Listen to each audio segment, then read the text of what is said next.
তেখেতৰ সম্বৰ্ধনা জনাইছে ৰামদিয়া কেন্দ্ৰীয় ৰঙালী বিহু সন্মিলনীৰ সম্পাদক সঞ্জীৱ ভৰালী। ধন্যবাদ।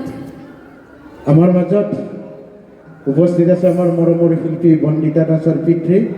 মই তেখেতকো মঞ্চত আহিবৰ বাবে অনুৰোধ জনাইছোঁ। কুলেন চন্দ্ৰ দাস আমাৰ মাজত অহাৰ কাৰণে আমি সঁচাকৈ খুব আনন্দিত হৈছোঁ। আৰু এই চেগতে আমি ৰামদিয়া কেন্দ্ৰীয় ৰঙালী বিহু সন্মিলনীৰ তৰফৰ পৰা তেখেতক এখনি গামোচাৰে আদৰিছোঁ।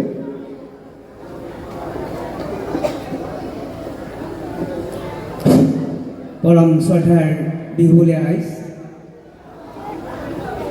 ৰামদিয়া কেন্দ্ৰীয় ৰঙালী বিহু সন্মিলনীৰ সভাপতি সম্পাদক লগতে সমূহ বিষয়ববীয়াসকলক এই মঞ্চত মোক সম্বৰ্ধনা জনোৱাৰ বাবে মই অশেষ ধন্যবাদ জ্ঞাপন কৰিছোঁ। আৰু লগতে সমূহ ৰাইজকে আজিৰ এই সাঁচি সন্ধিয়া শান্তিৰে উপভোগ কৰিবলৈ মই সকলোকে অভিনন্দন জ্ঞাপন কৰিছোঁ। আৰু লগতে এই কমিটিৰ আৰু দীৰ্ঘায়ু কামনা কৰিছোঁ। ভৱিষ্যতে যেন পুনৰবাৰ আকৌ আমি ইয়ালৈ আহিব পাৰোঁ তাৰ কামনাৰে আজি আপোনালোকৰ ওচৰৰ পৰা ইমানকৈ মই সামৰণি মাৰিলোঁ। ধন্যবাদ।